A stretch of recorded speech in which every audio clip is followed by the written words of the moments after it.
Hi friends, welcome to Relaxrecipes. Already நம்ம இஃப்தார் menu ஒன்று பார்த்துருந்தோம். அது ஈவினிங் பார்ட்டி மெனுவாக கூட யூஸ் பண்ணலாம் அப்படின்னு சொல்லியிருந்தேன். இன்றைக்கி வேறு ஒரு டைப் ஆஃப் மெனு பார்க்கலாம். இதில் என்னென்ன ஐட்டங்கள் புதுசாக செய்யலான்னு பார்க்கலாங்க. இன்றைக்கி நான் என்ன ஸ்பெஷலாக செய்ய போகிறேன் அப்படின்னு சொன்னீங்கன்னா, ஆலு டிக்கி எப்படி ஈஸியாக செய்கிறது அப்படின்னு பார்க்க போகிறோம். அதே போல் ரொம்ப கிறிஸ்பியாக எப்படி பருப்பு வடை செய்யலாம் அப்படின்னு பார்க்க போகிறோம். அதே போல் இன்றைக்கி நம்ம ஃப்ரூட் மிக்ஸுக்கு கஸ்டர்டுக்கு பதிலாக பஞ்சாமிர்தம் ஸ்டைலில் எப்படி ஃப்ரூட்ஸ் பண்ணலாம் அப்படின்னு பார்க்கலாம். வாங்க வீடியோக்குள்ளே போகலாம். முதல்ல இன்றைக்கி ஜூஸ்லேருந்து ஸ்டார்ட் பண்ணிடலாம். இன்றைக்கி ஜூஸ்க்கு ஆரஞ்சு ஜூஸ் பண்ணலாம் அப்படின்னு எடுத்து வச்சுருக்கேன். இது நல்லா இந்த கமலா ஆரஞ்சு அப்படிங்கிறதுனால இனிப்பு சுவை ஜாஸ்தியாக தான் இருக்கும். இதில் உள்ள தோல் நல்ல அந்த கனமான உள்ள தோலையும் கொட்டைகளையும் எடுத்துட்டு நம்ம ஜூஸ் அடிச்சுக்க போகிறோம். இன்றைக்கி மிக்சி ஜாரில் தான் அடிக்க போகிறேன். அதனால தோலை கவனமாக எடுத்துக்கோங்க.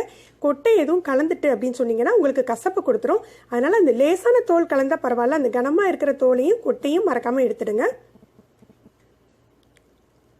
உங்களுக்கு தேவையான அளவு பழங்களை உரிச்சுக்கலாம். பொதுவாக ஆரஞ்சு ஜூஸ்க்கு நம்ம சுகர் சேர்க்காம பண்ணாதான் உங்களுக்கு டேஸ்ட்டாக இருக்கும். அதாவது நேச்சுரல் இனிப்போடு இருந்தால் தான். லேசாக ஆரஞ்சுக்கு புளிப்பு இனிப்பு கசப்பு எல்லாம் கலந்த மாதிரி ஒரு டேஸ்ட் இருக்கும். அந்த டேஸ்ட்டில் இருந்தால் தான் நல்லாயிருக்கும். நீங்கள் விருப்பப்பட்டீங்க அப்படின்னு சொன்னீங்கன்னா ஒரு 2-3 டீஸ்பூன் சர்க்கரை சேர்த்துக்கலாம். நம்மளுடைய விருப்பம்தான்.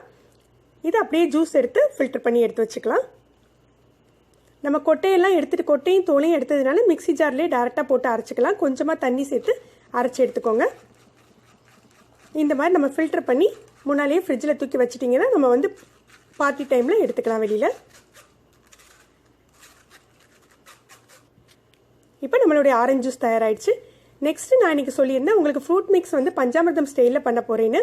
இதுக்கு ரொம்ப மெயினான பழம் வாழைப்பழமும் பேரிச்சம்பழமும். நான் இங்கே என்னெல்லாம் எடுத்திருக்கேன்னா ஆப்பிள், வாழைப்பழம், நல்ல கனிஞ்ச மாம்பழமாக எடுத்திருக்கேன்.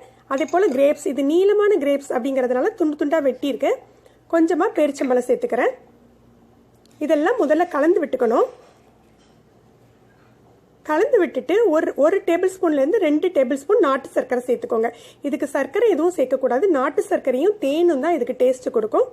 நாட்டு சர்க்கரை சேர்த்துட்டு கொஞ்சமாக தேனை மேலே விட்டு நல்லா புரட்டி விட்டுருங்க. நல்லா அடிப்பாக வரைக்கும் அந்த நாட்டு சர்க்கரையும் தேனும் சேரணும். அதோட வாசம் நல்லா பரவணும். இந்த மாதிரி கலந்து விட்டு லேசாக மேலே நாட்டு சர்க்கரை தூவி நம்ம ஃப்ரிட்ஜில் எடுத்து வச்சிடலாம். நல்லா செட் ஆகிடும். இது உங்களுக்கு ஹெல்த்துக்கும் ரொம்ப நல்லது. நல்ல பழங்கள் நிறைய சேர்றதுனால உங்களுக்கு விட்டமின்ஸும் நிறைய கிடைக்கும். இப்போ நம்ம பஞ்சாமிர்தம் தயாராகிடுச்சு. நெக்ஸ்ட் நம்ம ஆலு டிக்கி எப்படி பண்ணலாம் அப்படின்னு பார்க்கலாம்.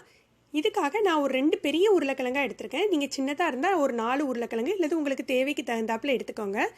இதை குக்கரில் ஒரு 4 விசில் வச்சு எடுத்துடலாம். நல்ல மசீர பருவத்தில் எடுத்துட்டு அதை தோல் எடுத்து வச்சுக்கோங்க. நல்ல தோல் எடுத்த பிறகு கைகளால் உதிர்த்து விட்டுக்கோங்க. இப்போ நான் உருளைக்கிழங்கு உப்பு இல்லாமல் தான் வேக வச்சுருக்கேன். நீங்கள் அதுக்கு தகுந்தாப்பில் மசாலாவில் உப்பு போட்டுக்கணும். நீங்கள் உப்பு போட்டு வேக வச்சிங்கன்னா கொஞ்சம் கம்மியாக போட்டுக்கோங்க. நல்லா உதிர்த்துட்டு அதில் என்னெல்லாம் சேர்க்கணும் அப்படின்னு சொன்னீங்கன்னா உப்பு போட்டுக்கோங்க. நல்ல பொடியாக நறுக்குன மல்லிக்கீரை போட்டுக்கோங்க. பொடியாக நறுக்குன பச்சை மிளகாய், காரத்திற்கு தகுந்தாப்புல மிளகாய்த்தூள் சேர்த்துக்கலாம். ஏற்கனவே பச்சை மிளகாய் போட்டிருக்கோம். அதனால் மிளகாய்த்தூள் காரம் பார்த்துட்டு சேர்த்துக்கோங்க. நாம் இன்றைக்கி கரம் மசாலா எதுவும் சேர்க்க போகிறதில்ல. அதுக்கு பதிலாக சாட் மசாலா சேர்க்குறேன். நல்ல சாட் மசாலா ஆலு டிக்கிக்கு சேர்த்திங்கன்னா நல்ல டேஸ்ட்டாக இருக்கும் உங்களுக்கு. இது போக நல்ல ஒரு பெரிய டேபிள் ஸ்பூன் அளவுக்கு அரிசி மாவு சேர்த்துக்கணும். அரிசி மாவு சேர்த்துட்டு இப்போ நான் ஏற்கனவே சொன்னேன் இல்லையா உங்களுக்கு இன்றைக்கி எளிமையாக செய்ய போகிறோம் அப்படின்ட்டு. எல்லார் வீட்லேயுமே எப்போதுமே பிரெட் கிராம்ஸ் வச்சுக்கிறது இல்லை. இப்போ நமக்கு ஆலு டிக்கி செய்யணும், பிரெட் கிராம்ஸ் வீட்டில் இல்லை அப்படின்னா என்ன பண்ணலான்னா இந்த மாதிரி ஒரு பிரெட்டை எடுத்துக்கோங்க. அது முங்குற அளவுக்கு பால் விட்டு அதை ஊற வச்சுடுங்க. இதுக்கு பிரெட் கிராம்ஸ் எதுவுமே இந்த ஆலு டிக்கிக்கு தேவையில்லை. இந்த மாதிரி ஒரே ஒரு பிரெட்டு போதுங்க.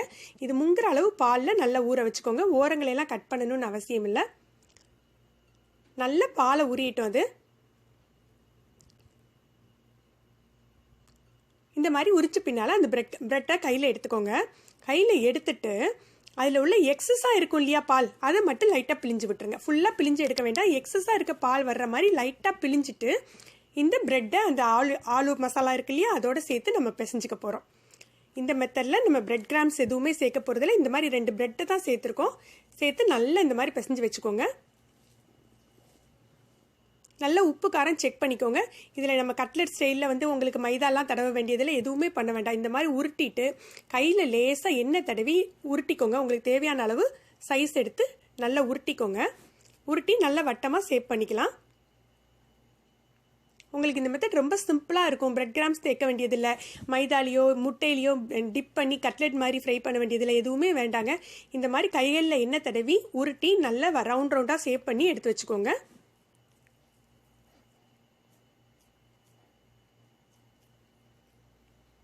இந்த மாதிரி எல்லாமே ஒரே ஷேப்பாக இருக்கிற மாதிரி பார்த்துக்கோங்க. இதை நம்ம அப்படியே உடனே பொரிச்சிடக்கூடாதுங்க. இந்த மாதிரி செஞ்சு குறைஞ்சது ஒரு அரை மணி நேரமாவது நமக்கு வந்து ஃப்ரிட்ஜில் வச்சுருக்கணும்.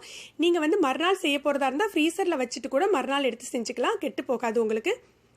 மினிமம் உங்களுக்கு அரை மணி நேரமாவது நீங்கள் ஃப்ரிட்ஜில் வச்சுட்டு அதுக்கப்புறமா நீங்கள் வந்து பொரிக்க ஆரம்பிங்க. இந்த மாதிரி நம்ம எல்லாமே செஞ்சு வச்சாச்சு. இப்போ நம்ம ஃப்ரிட்ஜில் வச்சிடலாம். பொரிக்கிற சமயத்தில் எடுத்து பொரிச்சிக்கலாம். இதை வந்து நம்ம டீப் ஃப்ரையும் பண்ணலாம், அல்லது ஷாலோ ஃப்ரையும் பண்ணலாம். நமக்கு எப்படி இஷ்டமோ கொஞ்சமாக எண்ணெய் விட்டு நீங்கள் ஷாலோ ஃப்ரை கூட பண்ணி எடுத்துக்கலாம்.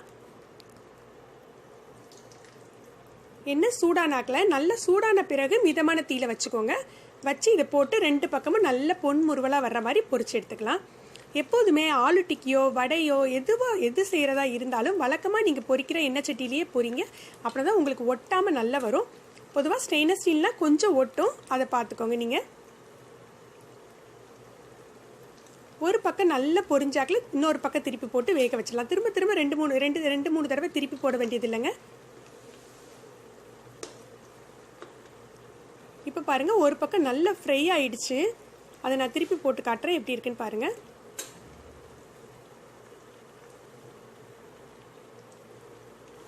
இது கொஞ்சம் பெரிய பாத்திரமாக இருக்கிறதுனால எல்லா இடமும் எண்ணெய் படுறதுக்காக நான் நகட்டி விட்டுறேன். நீங்கள் 2 வச்சு கூட பொரிச்சு எடுத்துக்கலாம். உங்களுக்கு தகுந்தாப்புல நீங்கள் செஞ்சுக்கலாம்.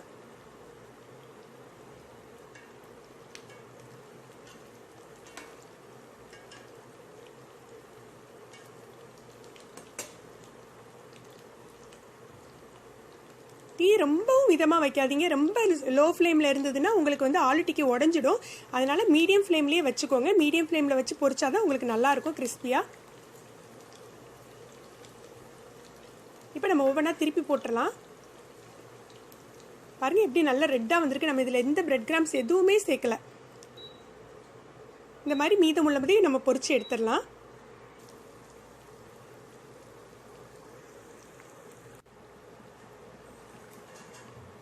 நல்ல பொன்முருவலாக இந்த மாதிரி ரெட் கலரில் கோல்டன் ரெட்டாக ஆன பிறகு நம்ம எடுத்து வச்சிடலாம்.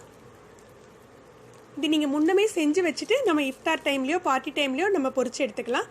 இது உள்ளே ஏற்கனவே குக் ஆனதுனால உங்களுக்கு சீக்கிரமாக ஃப்ரை ஆகிடும். இப்போ நம்மளுடைய ஆலு டிக்கி தயாராகிடுச்சு.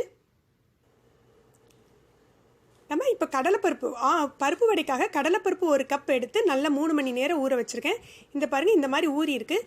கொஞ்சம் கூட தண்ணி சேர்க்காமல் இதை மிக்சியில் அடிச்சுக்கோங்க. 3 மணி நேரம் ஊறி இருக்கிறதுனால அதில் உள்ள தண்ணியே போதும். இந்த மாவு எப்படி இருக்கணும் அப்படின்னீங்கன்னா, இதோட ஒரு பகுதி வந்து கொரன்னு இருக்கணும், ஒரு பகுதி நல்லா 1-2 இருக்கணும். இந்த மாதிரி திரிச்சாதான் உங்களுக்கு கிறிஸ்பியாக இருக்கும். இதோட நல்லா அரிஞ்சு வச்சுருக்க வெங்காயத்தை சேர்த்துக்கோங்க. வெங்காயம் எவ்வளோக்கு எவ்வளோ சேர்க்குறீங்களோ அவ்வளோக்கு எவ்வளோ கிறிஸ்பியாக இருக்கும் உங்களுக்கு. கருவேப்பிலை, பொடியாக நறுக்குன பச்சை மிளகாய். நீங்கள் இதை உடனே செய்வீங்க அப்படின்னா நீங்கள் உப்பு போட்டு கிளறிடலாம். இல்லை கொஞ்சம் நேரம் கழித்து செய்ய போகிறீங்கன்னா உப்பு போட வேண்டாம். நீங்கள் செய்கிற சமயத்தில் மட்டும் உப்பு போட்டு நம்ம கிளறி வடை பொரிச்சு எடுத்துடலாம். நீங்கள் இந்த மாவை மட்டும் செஞ்சு ஃப்ரிட்ஜில் வச்சுட்டு மறுநாள் செய்யலை வெங்காயம் கருவேப்பிலை எல்லாம் சேர்த்து கூட நம்ம பொரிச்சு எடுக்கலாம். ஏன்னா இஃப்தார் சமயங்களில் டெய்லி நம்ம வடைக்கு அரைச்சிட்டு இருக்க முடியாது. இந்த மாதிரி செஞ்சு ஒரு பாக்ஸில் போட்டு வச்சிட்டிங்கன்னா, கைப்படாமல் வச்சுக்கிட்டிங்கன்னா டெய்லி கொஞ்சம் கொஞ்சம் எடுத்து நம்ம செஞ்சுக்கலாம். கொஞ்சம் கூட தண்ணி விடக்கூடாதுங்க. அப்படின்னா தான் உங்களுக்கு நல்ல கிறிஸ்பியாக கிடைக்கும். இந்த மாதிரி தேவையான சைஸில் முதல்ல உருட்டி எடுத்து வச்சுக்கலாம்.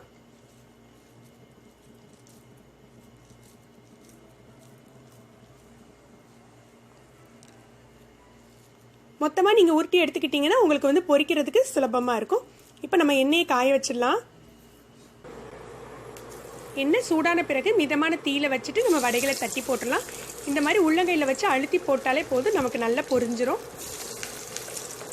தீயை மிதமாக வச்சுக்கோங்க. ஏன்னா கடலைப்பருப்பில் ஒரு பகுதி வந்து நம்ம 1-2 இருக்கிற மாதிரி தான் அரைச்சிருக்கோம்.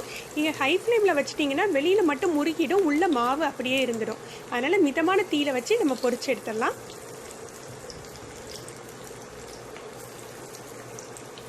ஒரு பக்கம் நல்ல கிறிஸ்பியான பிறகு திருப்பி விட்டு இன்னொரு பக்கம் வேக வைக்கலாம். இந்த மெத்தடில் நம்ம தண்ணி விடாமல் அரைக்கிறதுனால வந்து உங்களுக்கு ரொம்ப நேரத்துக்கு வந்து கிறிஸ்பியாக இருக்கும் உங்களுக்கு. இப்போ நம்மளுடைய மெனு தயாராகிடுச்சு. நம்மளுடைய ஆலு டிக்கி, பருப்பு வடை, பஞ்சாமிர்தம், கஞ்சி, ஜூஸ் எல்லாமே தயாராக இருக்குது. நீங்கள் இந்த ரெசிபியை ட்ரை பண்ணி பாருங்கள். உங்களுக்கு இந்த மெனு பிடிச்சிருந்ததா இல்லையான்னு கமெண்ட்ஸில் சொல்லுங்கள். உங்களுடைய ஃப்ரெண்ட்ஸுக்கு இந்த மெனுவை ஷேர் பண்ணுங்கள். மேலும் ஒரு புதிய வீடியோவில் உங்களை சந்திக்கிறேன். நன்றி.